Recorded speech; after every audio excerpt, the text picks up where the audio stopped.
আসসালামু আলাইকুম সবাইকে। সকালবেলা ঘুম থেকে উঠে চলে এসেছি আমি আমার ছোট্ট ব্যালকনিতে। ব্যালকনির গাছের যত্ন এবং পরিচর্যা দরকার। আসলে পর্তুলিকা গাছে কয়েকদিন ধরে ফুল আসছে না, ওটা একটু যত্ন করতে হবে, সার দিতে হবে। ওটা গোসলের আগে হাত দিতে হবে, তা না হলে অনেক সময় লাগবে। ভাবলাম যে সকালে ব্রেকফাস্টটা সেরে নিই। আর এখানে আমি আজকে অন্য দিনের মতো রুটি পরোটা করছি না, লেফট ওভার রাইস দিয়ে ফ্রাইড রাইস বানাচ্ছি। ক্যাপসিকাম, ডিম, পেঁয়াজ, কাঁচামরিচ আর ঘরে যে যত ধরনের সস ছিল সব দিয়ে সিজনিং করেছি। ফ্রাইড রাইসটা মজা হয় রসুন দিলে, রসুনটা স্কিপ করলে ভাল লাগে না, আর যদি বাটার দেওয়া যায় তাহলে তো একদম 100% টেস্ট আসে। অনেক দিন ধরেই শরীর মন কিছুই ভালো না, এর মধ্যে আমার হাজব্যান্ড অসুস্থ হয়ে গিয়েছে। সে অসুস্থ হয়ে গেলে আমিও খানিকটা ভেঙে পড়ি।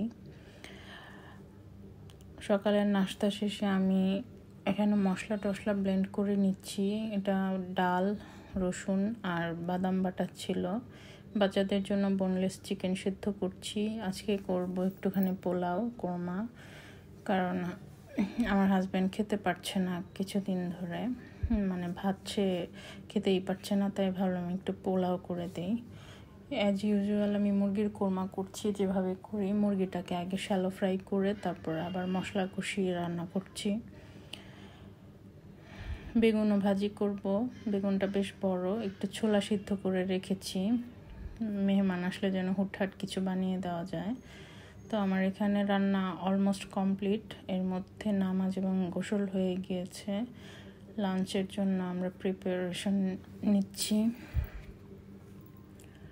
যাই হোক, এখন আমি আমার হাজব্যান্ডকে বলছিলাম একটু বাইরে যাব, বাইরে যেতে ইচ্ছা করছে, আর আমার খুব সি ফুডের ক্রেভিং হচ্ছে। সে বলল যে ঠিক আছে আজকে তাহলে নিয়ে যাব বাইরে। তো আমি অনেক খুশি।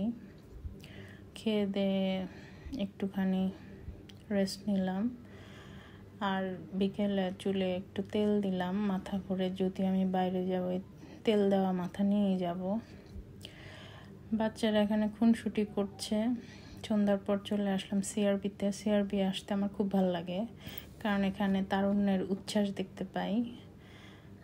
আমি যখন বিয়ের পর আসতাম তখন তারও ভালো লাগতো। এখন তো অনেক দিন চলে গিয়েছে। এখানে আমরা বেশ খানিকক্ষণ দেরি করলাম, ঘন্টাখানেক। চলে আসলাম ডিনার করতে হাঙ্গার কিলারে। এটার অ্যাম্বিয়েন্সটা সুন্দর। তো আমি যেহেতু সি ফুড খেতে চাচ্ছিলাম, সি ফুডের একটা প্ল্যাটার অর্ডার করলাম। বাট আমার কাছে এটা প্রাইসই লেগেছে এবং কোয়ান্টিটি কম লেগেছে।